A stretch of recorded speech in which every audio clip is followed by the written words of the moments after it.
창세기 18장 말씀을 한번 보겠습니다.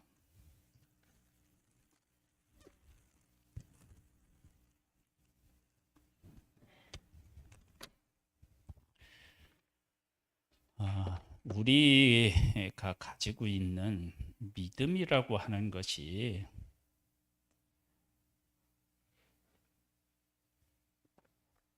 어떻게 만들어지고 있는지를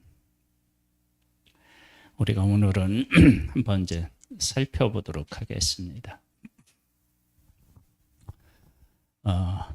아브라함이 하나님을 먼저 찾은 것이 아니라 하나님께서 아브라함을 먼저 찾아가셔서 말씀하시고 부르셨다고요. 그러니까 우리의 모든 것들의 시작은 하나님으로부터 시작되는 것이지 나라고 하는 한 존재로부터 시작되는 것이 결코 아닙니다. 그러니까 하나님으로부터 시작된다. 하나님으로부터. 그렇게 우리가 안다면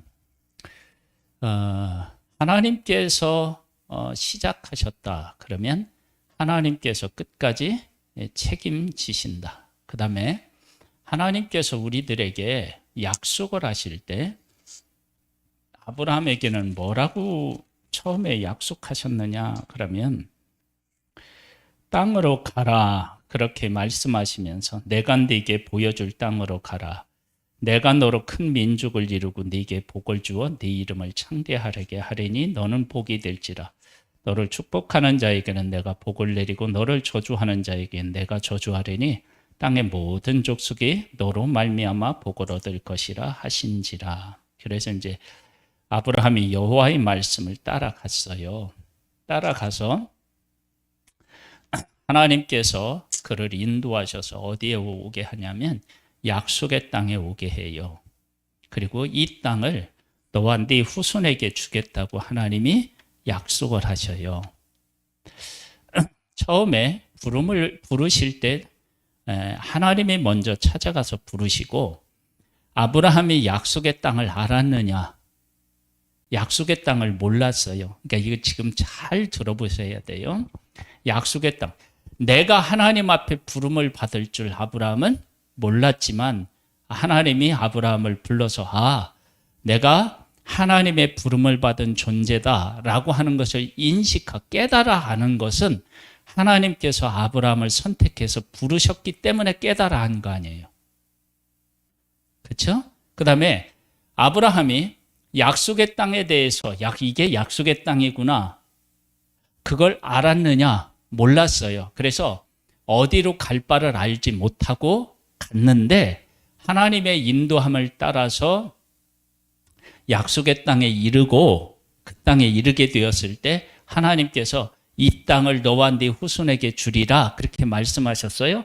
그러니까 하나님께서 약속하신 땅이 이 땅이구나 라고 하는 것을 받아들이고 그 땅을 후손에게 주시겠다고 하신 하나님의 약속을 믿는다 그러면 아브라함은 그 땅에 어디 있는지도 모르는데 그 땅에 대한 믿음을 가질 수가 없었죠. 그런데 하나님께서 정해놓으신 땅으로 아브라함을 인도하시고 그 땅에 이르렀을 때 하나님께서 이 땅을 너와 네 후손에게 주리라 그렇게 말씀하시니까 하나님이 이 땅을 약속하셨나 보다. 그렇게 그것을 그 땅에 대한 믿음이 생긴 것은 하나님께서 전적으로 일하셨기 때문이다. 이해가 되시나요? 그러니까 아브라함 자신이 부름을 받았다라고 하는 것도 하나님이 찾아가서 불렀기 때문에 생긴 믿음이고 내가 부름을 받았구나. 그 믿음이 생긴 것은 하나님이 아브라함을 찾아가셔서 부르시고 말씀하셨기 때문에 내가 하나님의 부름을 받은 사람이구나. 그런 믿음이 있는 거예요. 그 다음에 두 번째, 약속의 땅에 왔어요. 그런데 아브라함은 약속의 땅이 어딘지도 몰라요. 그냥 고향과 본토, 고향 이제 자기가 태어난 곳에서 그냥 살려고 했는데 하나님의 약속의 땅이 있대요.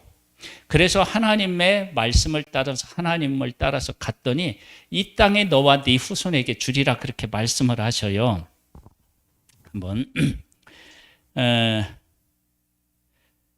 그 5절 12장 5절에 보면 그냥 들어보세요. 아브라함이 그의 아내 사라와 조카 롯과 하란에서 모든 소유와 얻은 사람들을 이끌고 가나안 땅으로 가려고 떠나서 마침내 가나안 땅에 들어갔더라. 아브라함이 그 땅을 지나 세겜 땅 모래 상수리 나무에 이르니 그때야 가나안 사람이 그 땅에 거주하였더라. 여호와께서 아브라함에게 나타나 이르시되 내가 이 땅을 네 자손에게 주리라 하신지라. 자기에게 나타나신 여호와께 그가 그곳에서 제단을 쌓고 거기서 베델 동쪽 산으로 옮겨 장막을 지니 서쪽은 베델이요 동쪽은 아이라. 그가 그곳에 여호와께 제단을 쌓고 여호와 이름을 부르더니. 보세요. 하나님께서 아브라함에게 이 땅을 너와 네 후손에게 주리라고 해서 하나님께서 약속하신 땅이 이 땅이구나. 그래서 약속하신 땅을 알고 이 땅을 주시겠다고 하셨구나 라고 하는 것을 고백하게 만든 것은 아브라함이 아니라 하나님이셨다는 거예요. 하나님. 그 다음에 아브라함에게 일어난 크게 중요한 것 중에 하나가 조카 롯을 구하잖아요. 그렇죠? 조카 롯을 구하고 돌아올 때 멜기세덱을 만나잖아요. 그렇죠? 멜기세덱에 대한 얘기가 14장에 나오는데 17절에 붙으면 이렇게 나와요. 아브라함이 그들라오멜과 그와 함께한 왕들을 쳐서 부수고 돌아올 때에 소돔왕이 사외의 골짜기 곧 왕의 골짜기로 나와 그를 영접하였고 살렘왕 멜기세덱이 떡과 포도주를 가지고 나왔으니 이는 지극히 높으신 하나님의 제사장이었더라. 그가 아브라함을 축복하여 이르되 천지의 주제시요 지극히 높으신 하나님이여 아브라함에게 복을 주옵소서. 너희 대적을 네 손에 붙이신 지극히 높으신 하나님을 찬송할지로다 하며 아브라함이 그 얻은 것에서 10분의 1을 멜기세덱에게 주었더라. 자, 10분의 1을 이 전쟁에서 승리케 하신 분이 하나님이시구나. 그 사실을 11조로 고백하는 거거든요. 그러니까 11조는 10개 중에 하나가 아니에요. 계속 반복하지만 뭐냐? 내게 있는 모든 것을 하나님이 주셨다라고 하는 고백이에요. 그러니까 지금 11조를 드린 것은 이 전쟁에서 승리케 하신 분이 하나님이시다라는 고백이에요. 그러면 이 전쟁을 아브라함이 계획했나요? 아니죠. 그 다음에 아브라함이 계획하지도 않았고 그 다음에 이 전쟁에 개입하여서 승리할 수 있는 힘이 아브라함의 힘이었나요? 아니었어요. 하나님이 주시는 힘이었어요. 그러니까 전쟁에서 승리케 하시는 하나님이시다라고 하는 고백이 아브라함의 것이 아니라 하나님께서 그 전쟁을 통하여서 아브라함이 개입하고 아브라함이 개입해서 이기고 그리고 돌아올 때 멜기세덱을 보내서 어떻게 해요? 그 사실을 고백하도록 만드셨다고요. 그러면 11조를 드리는 것, 즉 이 전쟁에서 승리하게 하신 분이 여호와라고 하는 그 아브라함의 믿음이 누구 거예요? 하나님에 의한 거니까 하나님의 거란 말이에요. 지금 이 이야기를 우리가 지금 반복해서 하는 것이 뭐냐면 지금 내가 하나님의 자녀라고 하는 신분의 고백, 그리고 하나님께서 나한테 건강을 주셨으면 건강, 평안케 하셨으면 평안케 하시는 것에 대한 고백, 그리고 하나님께서 나를 이곳에 보내셔서 이런 일을 하게 하셨구나 하고 사명에 대한 이런 고백을 하는 모든 고백들이 다 하나님께서 내 상황 속에 오셔서 일하셔서 그 일하신 거에 대한 하나님이 일하셨기 때문에 하게 되는 그 고백, 그 믿음, 그게 바로 하나님으로부터 온 것이라는 거예요. 그 사실을 우리가 분명하게 인식해야 돼요. 보세요. 다시 이제 앞으로 돌아가서 하나님께서 약속의 땅으로 이끌어서 야, 이 땅을 너와 네 후손에게 줄게 그랬더니 그 땅에 뭐가 있었어요? 기근이 있었어요. 그래서 먹고 살기 위해서 어디로 가느냐 그러면 애굽으로 내려가잖아요. 그곳에서 아내를 누이라고 속이죠. 여동생이라고. 그렇잖아요. 자, 보세요.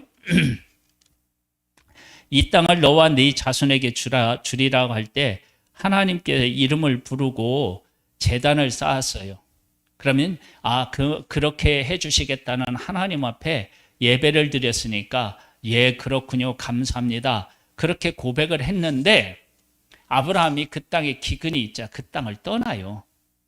그 얘기는 하나님께서 아브라함에게 믿음을 가질 수 있도록 역사하셨는데 아브라함은 분명히 그 땅을 주시겠다고 하나님을 믿고 고백했는데 정말 그 땅을 믿음으로 받아들이지는 아직 못했다라고 하는 사실을 알 수 있어요.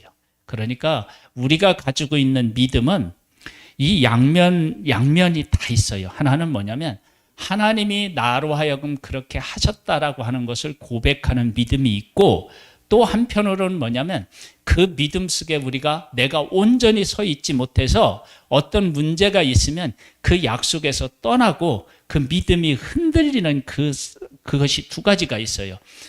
하나는 내가 그 일에 대해서 믿음으로 고백했다 그러면 그것은 하나님의 은혜고 반대로 내가 그 믿음에서 떠난다 그러면 그것은 내가 아직 그 약속의 위에 굳건히 서지 못하고 있다는 사실이에요. 이 두 가지가 지금도 우리들에게 있습니다. 그래서 아브라함이 조카 롯을 인하여서 11조를 드리고 난 후에 하나님께서 아브라함에게 그 창세기 15장에 이렇게 나와 있어요. 이후에 여호와의 말씀이 환상 중에 아브라함에게 임하여 이르시되 아브라함아 두려워하지 말라 나는 네 방패요 너의 지극히 큰 상급이니라 그렇게 나와 있어요. 왜 방패라고 그렇게 하나님 앞에 하나님께서 아브라함에게 말씀하셨을까요?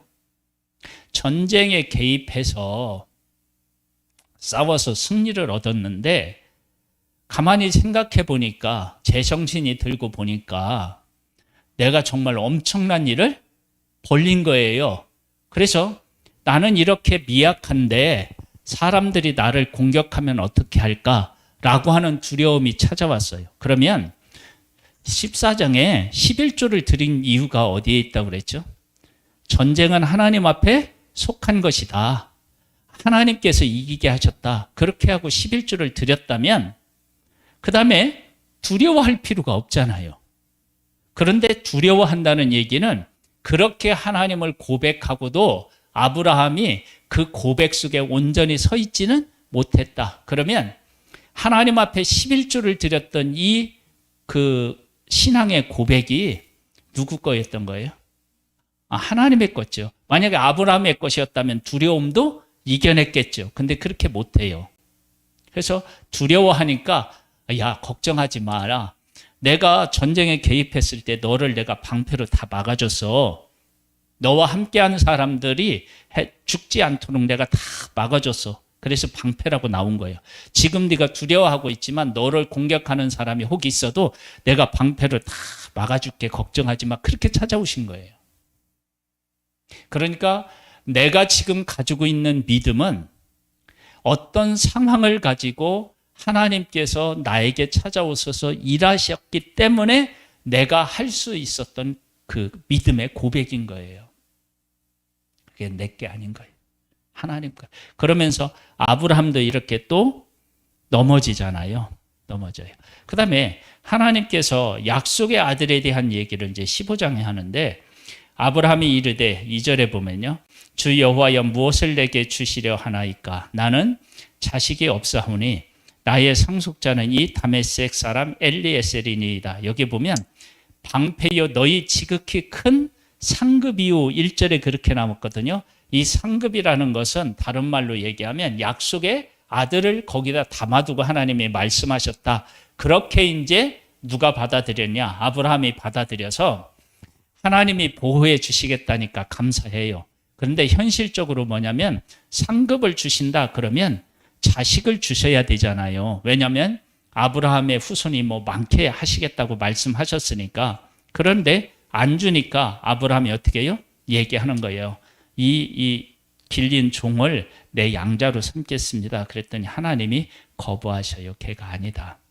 그랬더니 이제 엘리에셀을 이제 내세울 수 없어요. 그러면서 하나님께서 아브라함에게 한 가지 약속을 하셔요. 뭐냐면 이렇게 하시겠다. 내가 너를 이 땅을 주고 너의 후손을 하늘의 별과 같이 많게 하시겠다. 동서남북을 다 바라봐라. 너의 이 땅을 너와 네 후손에게 주고 네 후손이 하늘의 별과 같이 많게 하시겠다. 그렇게 약속해놓고 그러면 그렇게 하시겠다고 하는 하나님을 내가 어떻게 믿습니까? 그랬더니 하나님이 뭐라고 했냐면 야, 너 뭐냐면은 짐승 잡아서 이렇게 가져와봐. 그래서 예전에 아브람 당시에 약속을 어떻게 하느냐 그러면 짐승을 잡아서 이렇게 반을 쪼개요. 반을 쪼개고 나하고 약속한 사람하고 함께 그 쪼갠 고기 사이를 지나가요. 왜 그렇게 지나가느냐 그러면 너나 나나 약속을 지키지 않으면 이 짐승이 반을 쪼개서 죽은 것처럼 우리가 약속을 지키지 않으면 내가 너를 죽이고 네가 나를 죽여라. 그러니까 이건 목숨 걸고 하는 약속인 거예요. 근데 하나님께서 아브라함하고 약속하실 때 아브라함하고 손잡고 가지 않고 하나님만 지나가셔요. 그 얘기는 뭐냐면 내가 너하고 약속을 하는데 너는 약속 못 지켜. 내가 지킬게. 그리고 이제 하나님이 거기를 지나가셔요. 그렇게 지나가죠. 그리고 났는데 진짜로 아브라함이 하나님을 못 믿는 거예요. 그래서 어떻게 되냐? 사라의 말을 듣고 그 하갈을 통해서 이스마엘을 낳아버려요. 그건 뭐냐면 하나님이 아브라함에게 하신 약속이 어떤 약속인지도 몰랐고 그 약속을 믿지도 못했다는 거예요. 그러니까 하갈을 통해서 어떻게 해요? 이스마엘을 낳게 되는 거죠. 그러면 이렇게 아브라함이 보였는데 이 믿음이 이렇게 흔들리는 이 믿음이 어디까지 가느냐? 99세 저희 17장에 보면 이렇게 나와요. 아브라함이 99세 때에 여호와께서 아브라함에게 나타나서 그에게 이르시되 나는 전능한 하나님이라 너는 내 앞에서 행하여 완전하라 이렇게 얘기하잖아요. 그렇게 하나님이 말씀하셨는데 이제 약속의 아들을 받아요.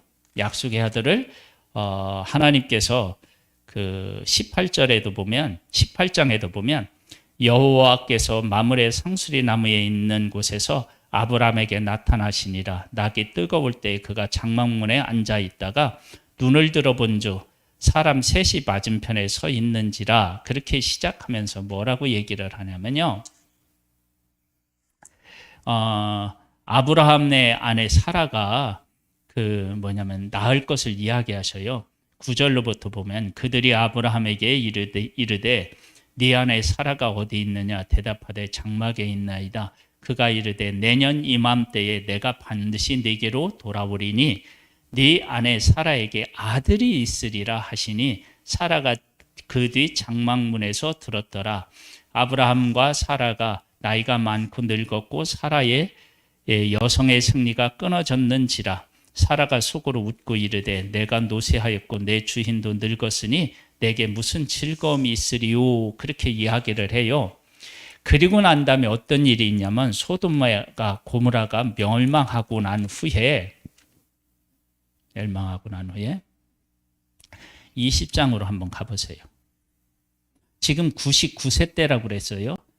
그러면 내년이면 약속의 아들을 낳아야 되잖아요. 그런데 20장에 가보면 아브라함이 거기서 네게부 땅으로 옮겨 가데스와 술 사이 그랄에 거류하며 그의 아내 사라에게 자기 누이라 하였으므로 그랄 왕 아비멜렉이 사람을 보내어 사라를 데려갔더니 그렇게 나와요.